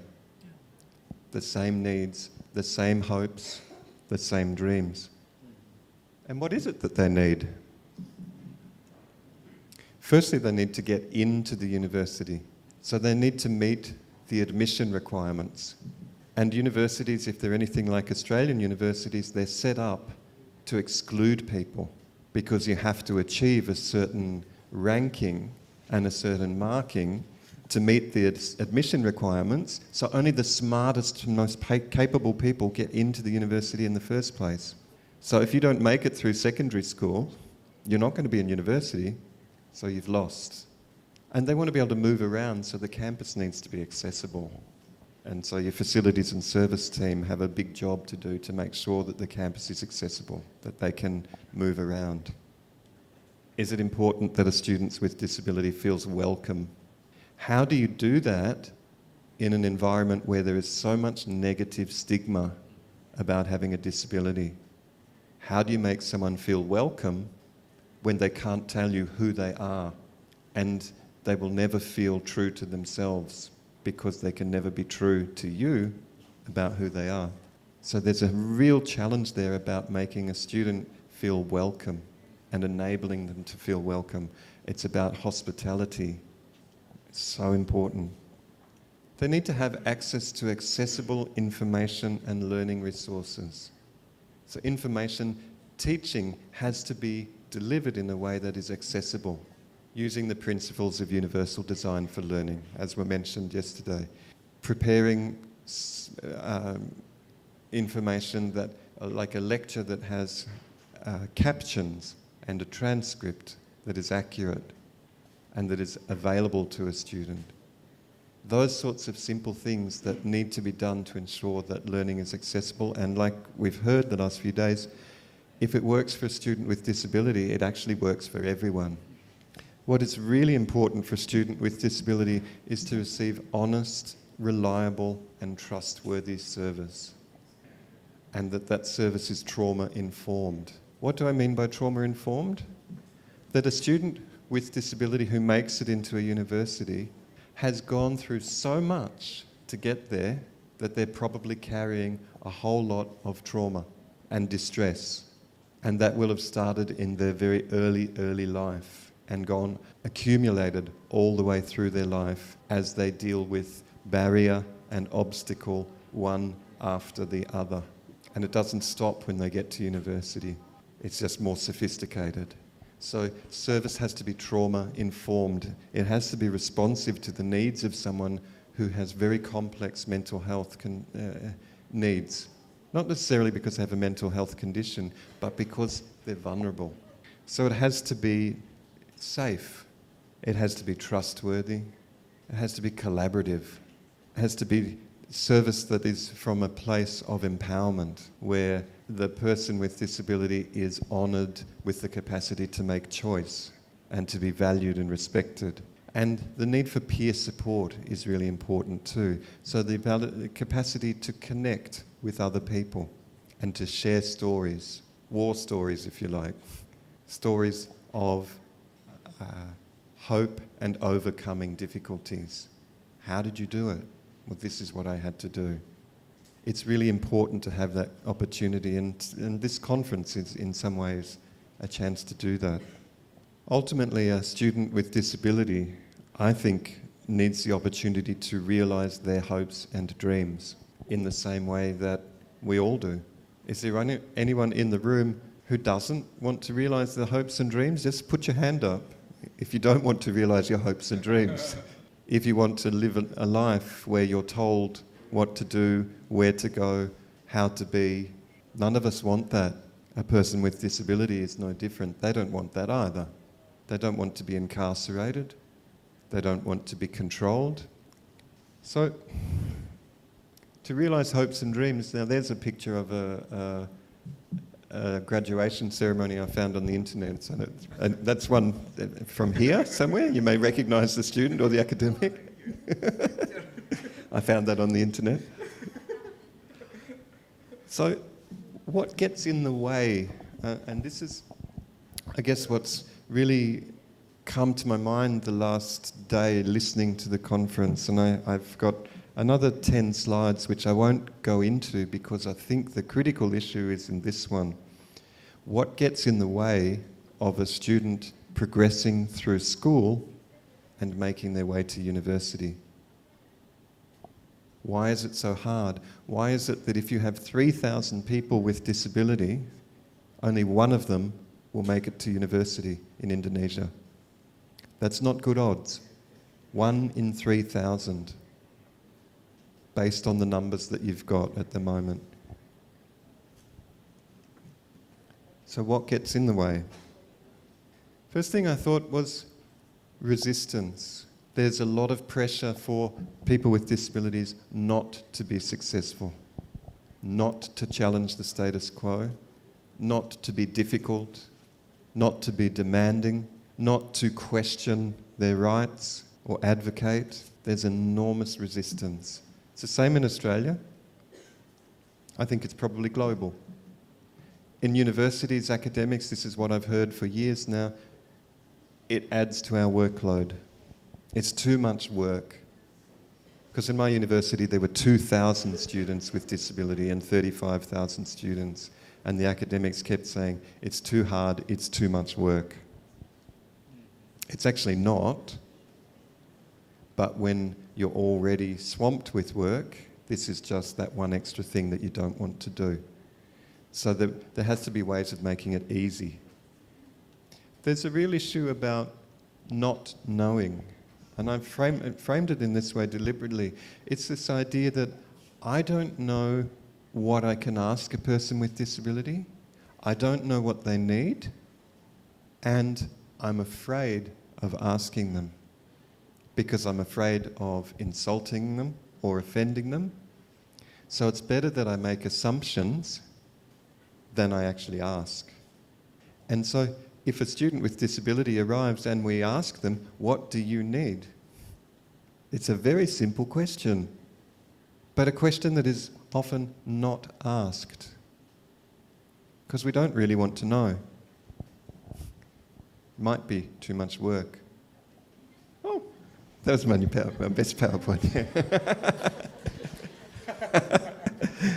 But I'm really conscious that I have no more time left. So I will leave you with that. But I think the key thing is to create an environment for students with disability. These are the things that you need. And it has to be an inclusive culture at the start, at the bedrock of everything. It must be a welcoming, inclusive culture where there is aspirations for people with disability, where there is hope that they will be successful, and there is an expectation that they won't just sit in a room hidden from people, but they will be out there in public contributing. It's really important because without that, nothing else will happen. The next thing is this universal design, and it's not just universal design for learning, but it's for every domain of operation of the university. That means facilities and services. That means library. That means your admission process is accessible. Usually they're not. If you're blind, you can't enroll in a university simply because you can't fill in the forms. So there has to be consideration of these things. Digital literacy is really critical because in this world, you need to be able to use IT. In the workplace, there's not going to be someone sitting next to you taking notes. You have to have that capacity yourself. Otherwise, you're behind and you're not going to get the job because it's too difficult for the employer. So there's a real need to build those digital literacy skills amongst the students. And that's also the capacity to use assistive technology. If you're not shown what assistive technology is available and taught how to use it, it's very difficult to know what you're missing out on, and it's very difficult to know what you don't know. So it's great to have expertise in the university to teach and share that information. The next one is employability skills. It's a real challenge for someone with disability to get a job. I've been in the workforce for about 40 years, but in the last 6 months I was unemployed because I left my previous job and it took me 6 months to find another job. And I'm a competent professional who worked in a university for 17 years. And the difficult thing was actually negotiating declaration of my disability and how that would impact in the workplace, and having the confidence to sell myself. So it's really important to have those employability skills to support a student with disability to know how to sell themselves and how to present themselves and present their skills in a way that is marketable. It's really important. And finally, the reasonable adjustments is the icing on the cake. If everything else is in place, they should be the last things we have to do, which is those individual adjustments for specific students and particular needs. For instance, you might want an interpreter. That needs to be put in place. That's a reasonable adjustment. There are other adjustments that might be needed, but that's the conversation. If all these other things are in place, that's the last part of the conversation. So I think I'm conscious I need to finish up, and these slides presumably will be distributed because there's a range of more information here about each of those levels and some resources that may be of interest to you, which are Australian websites with lots of information about disability inclusion in education. I think there is some extraordinary opportunity in Indonesia because what I've been overwhelmed with is the willingness and the interest and the thirst for knowledge and for change and for progress. So I think you're in a really exciting place and a really exciting time. And I think there's a real opportunity for you to get very angry and start demanding, because change won't come without pressure. Change won't come just because people are nice as they are.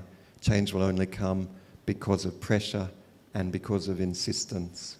So I think there's a real opportunity for you to make significant growth and change. So thank you for the opportunity to speak today. Thank you, Anthony, and please thank you again.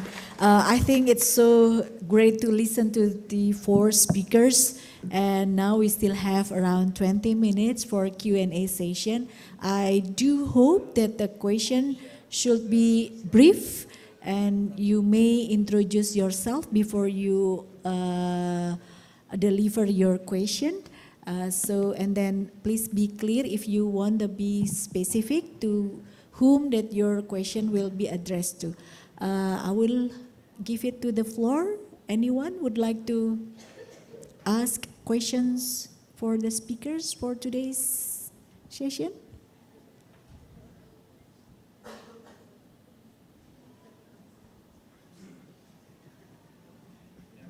Okay, one over there, and you, one more probably? No? You know? Oh, okay, 4. Hold on a second. I forgot which one. I think you're the first, yes, and then you're the second, and then you're the third, and then you're the last. Okay, please, yeah. Thank you. Please introduce yourself.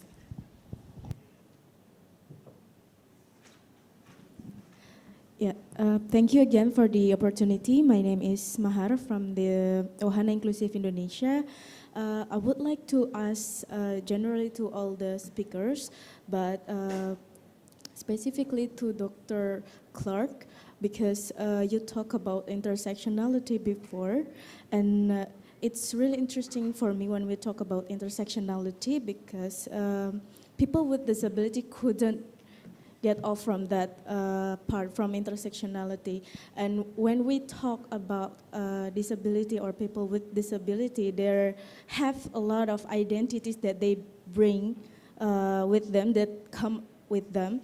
And based on our experiences in advocating them, mostly at schools, when the children with disabilities are still under their parents' regulation. So the parents still take the voices for them. The parents still take the decision for them. It's kind of challenging when we met the parents or the family that is denying of the existence of their children who has disabilities. And it's only one factor from the intersectionality, not to mention the other sector as well, like the teachers, the school, the environment, and so on and so on. So I would like to ask your opinion when we face that kind of challenge, even though the institution, the school, the university already open for accepting students with disabilities, but the challenges itself coming from their families. What can we do to make sure to really ensure that they get the right as the citizens? Thank you.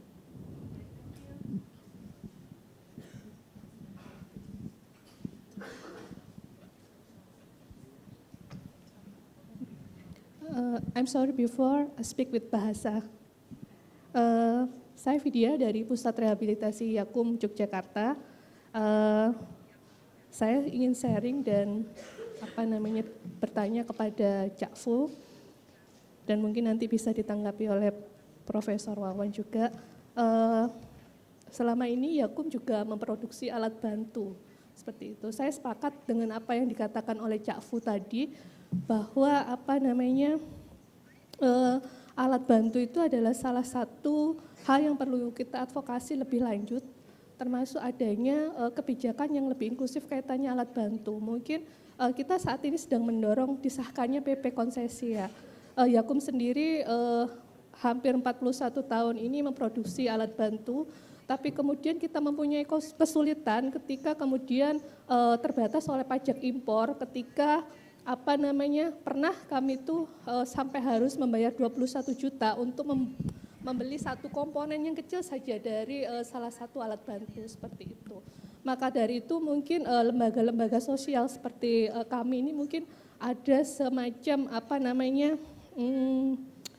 semacam keringanan ya, atau bagaimanalah kemudian agar teman-teman disabilitas ini mudah untuk mendapatkan alat bantu di Indonesia. Karena kualitas yang kita produksi itu dengan adanya pembebanan pajak yang tinggi itu membatasi kualitasnya seperti itu. Seandainya mungkin ada keringanan pajak untuk lembaga sosial, mungkin kita bisa memproduksi alat bantu yang lebih berkualitas, yang mungkin bisa kita peroleh seperti yang di negara lain seperti itu. Itu aja sih, terima kasih.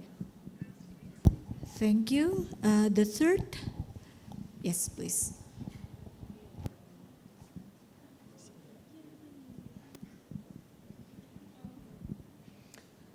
My name is Eglė Šumskienė from Vilnius University, Lithuania.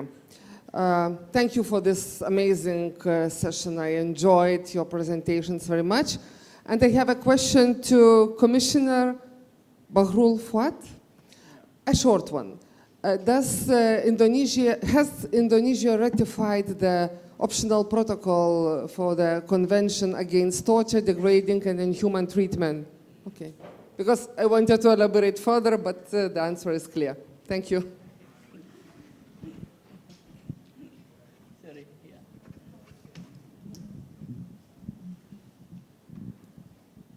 Okay. My name is Kanya. I'm from Universitas Brawijaya, Malang. I like to ask to Ms. Clark and Pak Hu regarding the disability inclusion, especially for female. How, in your experiences so far, how do you see the ones that are already on minority groups, such as the ones on indigenous peoples or ethnic minority? How they make their voices heard in disability movement, especially especially regarding inclusion. And then also in Indonesia, especially, what are the current feminist movement regarding the disability? Thank you. Okay, thank you. I think we have 4 questions here. Would like to give the first chance to Dr. Clark, and then Cak Fu, and then Pak Wawan, and also Anthony.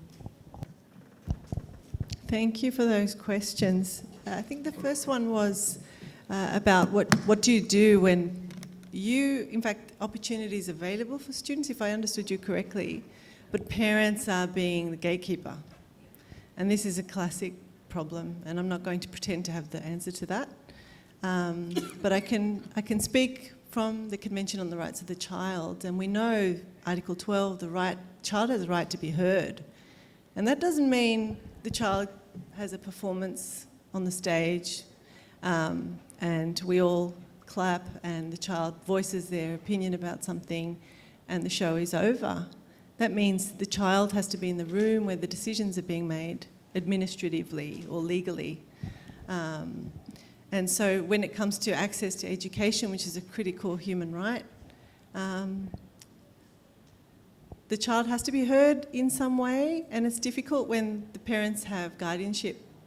And so my very loose attempt at answering that would be, any solution has to include the parents. I think there has to be probably some awareness raising, because what I've seen in the Australian context with the Disability Discrimination Act and exclusion of children with disability from education has been their parents are their best advocates, often. And it just comes with perhaps there's a need for organisations of parents with disability, parents of children with disability, which we see in the Australian context, and that I find is very helpful. And there's a lot of capacity building for parents as supporters of a child with disability, because that's a unique subset and intersection in and of itself. And parents they take on 6 barristers at the Human Rights Commission when there's a reasonable adjustment hearing. And they're often self-represented, and they're staunchly advocating for their children. So I think the first principle has to be parents have to be brought into that conversation, and perhaps there has to be some awareness raising, I don't know, but if there's funding of NGOs, and particularly in a context like Indonesia where families are important and they play a very strong role in the lives of people with disability, maybe looking at capacity building in that space. So that's, again, a very loose, inadequate answer to that question. So the child has a right to be heard, but also best interests of the child. And often this happens with medical decision making as well for people who need support for decision making. There has to be a committee, and not just parent, child, teacher, but bringing other people into a decision making group, if you like. And I don't know what that will look like in that context, but apologies for the general answer there. And I think that the last question, perhaps there was one for me as well, about disability inclusion for people at the intersection, and women particularly. And I had an example come to mind. I think the link between autonomy, again, is so important, because there's an example in the Australian context with the disability support pension that I remembered as you were asking that question. So a woman on the pension can live with her father and her mother and a flatmate, actually, and still receive her pension. But the second she's in a romantic relationship, her disability support pension is reduced. So the idea is built-in dependency. And that is a huge problem, and it doesn't address that autonomy and the room of one's own. And then just opening up spaces for culturally different other to participate. I think disability space is a very innovative, exciting one, because they can transcend race, age, gender. Yeah, that's building off your comment, which was wonderful. There's a lot of excitement and work to be done there.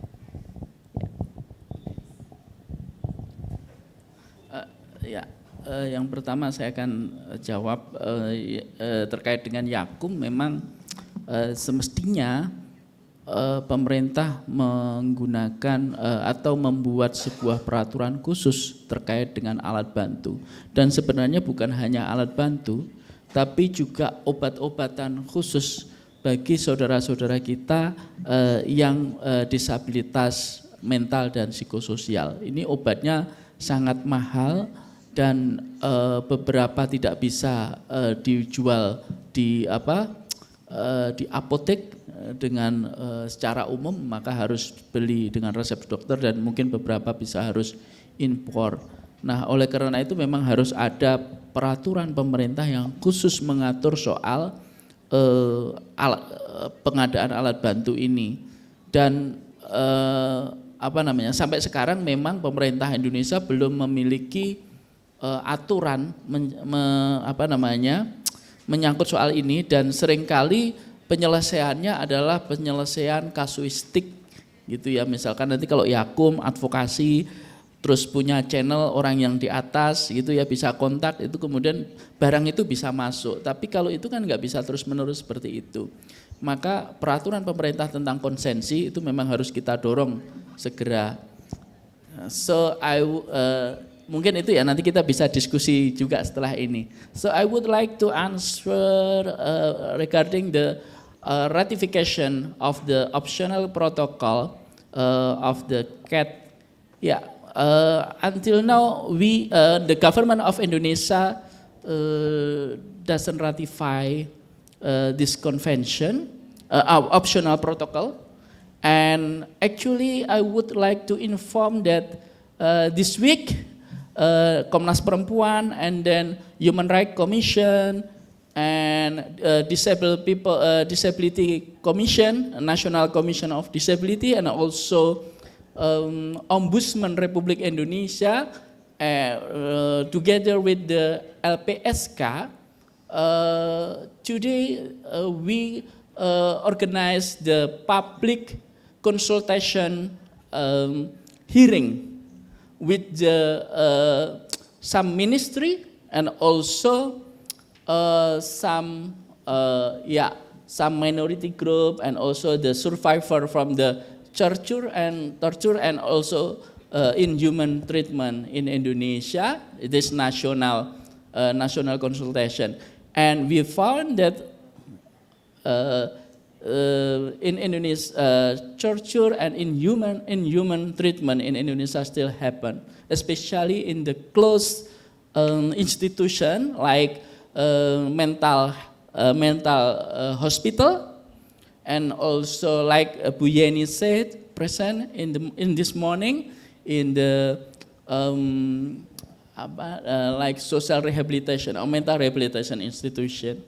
So I just come back from Makassar to observe the mental hospital and also the penjara perempuan ya, the women prisoners ya, the women prisoners, and we found that the situation and also the condition is not good, and so we have to discuss with the government to improve the facilities and also how to treat them in properly. So we doesn't ratify this optional protocol. So we start to advocate this. Yeah. hopefully this year or next year. But yeah, yeah. Thank you. And then yang terakhir soal family movement ya. For the family movement, I think the basic problem and the basic problem in Indonesia is about the social stigma, because many family still feeling ashamed to have the children with disabilities, and some of them hide these children during the census or during So when we ask, do you have the disability children or any family member who has a disability? No, we don't have. But in fact, they have like the family member has a stroke, and sitting on the wheelchair, but they reject to declare that they have the family member of disability. And I would like one thing that I would like also to add the information that based on my PhD research that I found this quite interesting, that women with disabilities in Java, because my research location in Java, they have they different with the women in general. I mean, a woman not disability. If woman, this is from the feminist perspective. If the woman with disability tend to to be a social confirmation, they gimana ya, menjelaskan dalam bahasa Indonesia ya mungkin ya, supaya nanti please translate into English. Jadi saya menemukan bahwa perempuan dengan disabilitas itu berbeda situasinya dengan perempuan yang non disabilitas secara kultural, secara budaya. Kalau perempuan, gerakan feminis di perempuan non disabilitas, mereka mungkin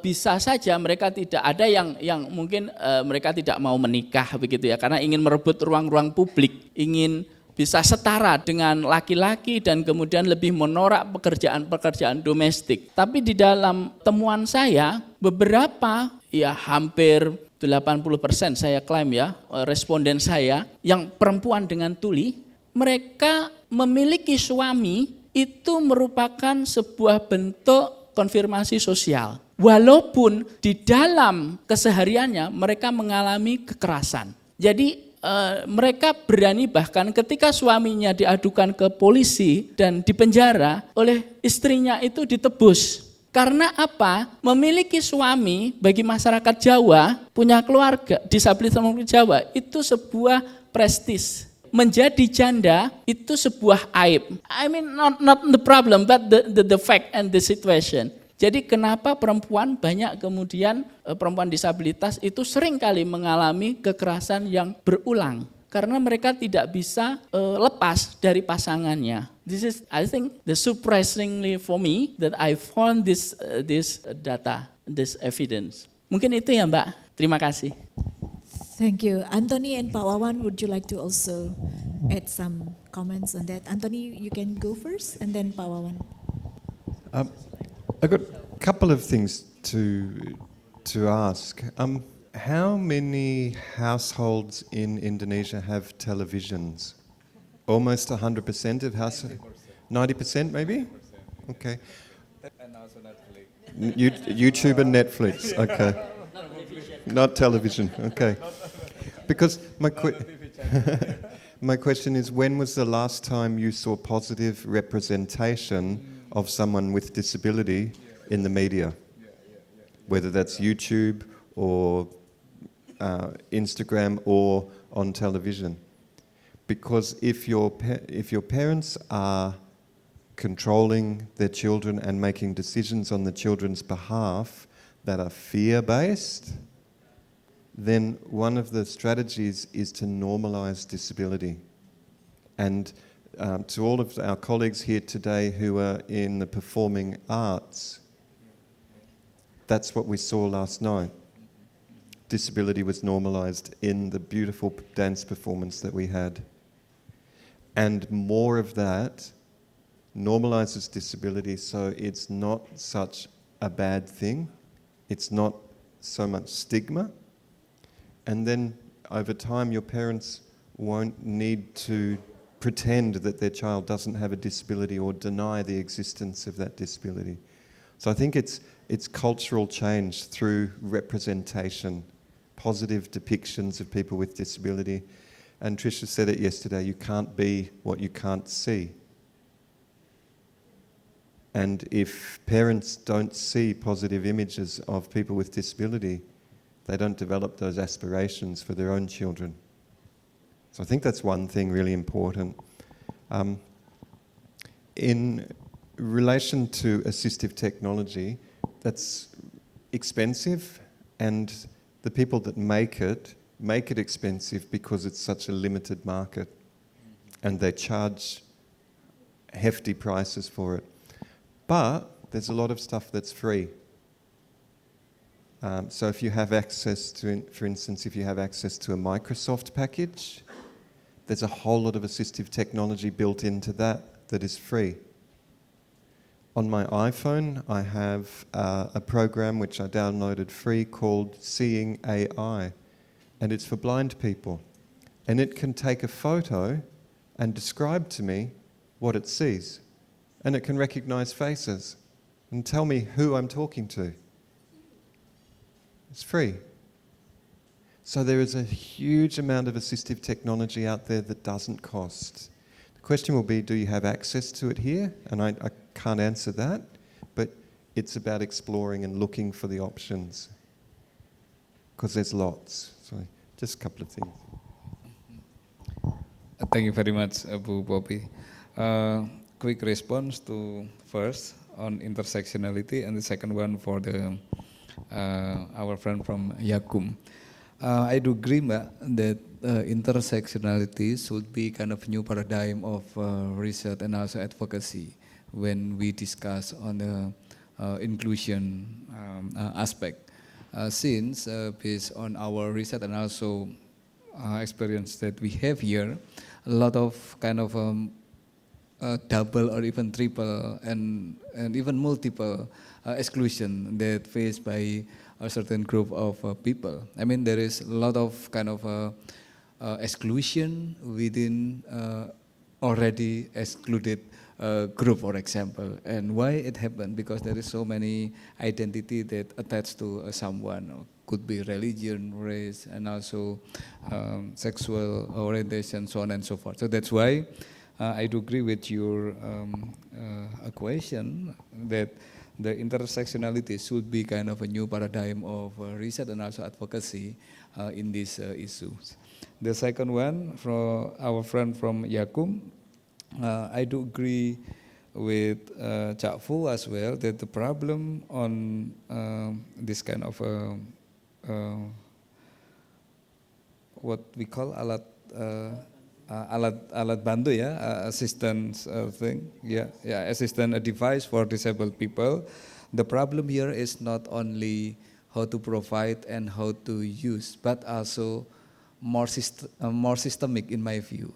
The problem is more on a policy level and also the political aspect as well. So I mean, it is impossible to to improve the access and also the access of this kind of assistance if the policy is still the same for everything. I mean, we have the taxation policies, we have kind of others policy with regard to procurement policies. It is impossible for this kind of assistance things that we still apply the same regulation like what we have for other things. Yeah. So probably this is the other agenda that we need to do. Cak Fu, I agree with you that we need to talk to the government agency, that the problem is more systemic, the problem is more on a policy level rather than to provide this thing as well. Yeah. Thank you very much. Yeah. Thank you, Pak Wawan, Anthony, Ibu Clark, and also Cak Fu. Oh, do you want to add something? Oh, Anthony, one more minute probably, I suppose. One more minute. One more question. Fair deal. There's 1,555 students with disability in universities in Indonesia.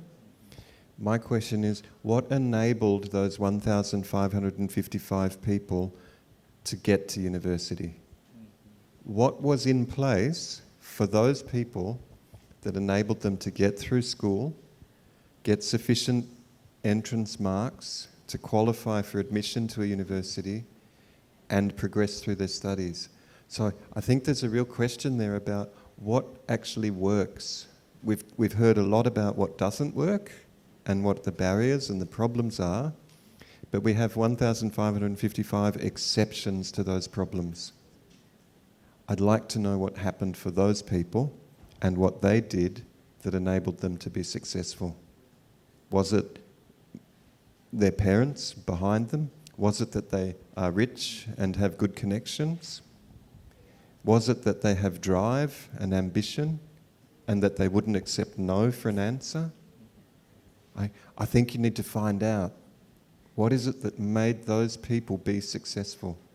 And how do you replicate and share that knowledge and those skills? Because there's your answer to the problem. There's 1,000 people that know the answer to this problem. So ask them. Yeah. Thank you. Please give a big round of applause, I suppose. Well, I think I'm not trying to conclude anything from this plenary because I found it very insightful, all the speakers, starting from identifying the Indonesian government implementation of the rights of person with disabilities with Cak Fu, and then we listened to Dr. Clark, very insightful regarding how to understand what it means by belonging, autonomy, and how those impacts our understanding about people with disabilities. And we listened to Pak Wawan regarding the current research conducting in Visipol on this social inclusion. And while I'm listening to Anthony, I'm also trying to figure out what we have done as the policymakers at the faculty level here. Anthony, thank you so much for asking so many questions, and that make us starting to questioning ourselves what we have done so far. I think there's so many aspects that we need to do, and then hopefully this plenary is just a starting point for us to make everything that what we have discussed today as something that more meaningful. And this is our aim. I suppose that we are here as part of our commitments to make the society much more better than we are currently have. With that, please give a big round of applause again for all the speakers. Thank you so much, Pak Wawan, Anthony, Ibu Clark, and Cak Fu for a very insightful presentations. Thank you again. I will give it back over to the Master of Ceremony. Thank you.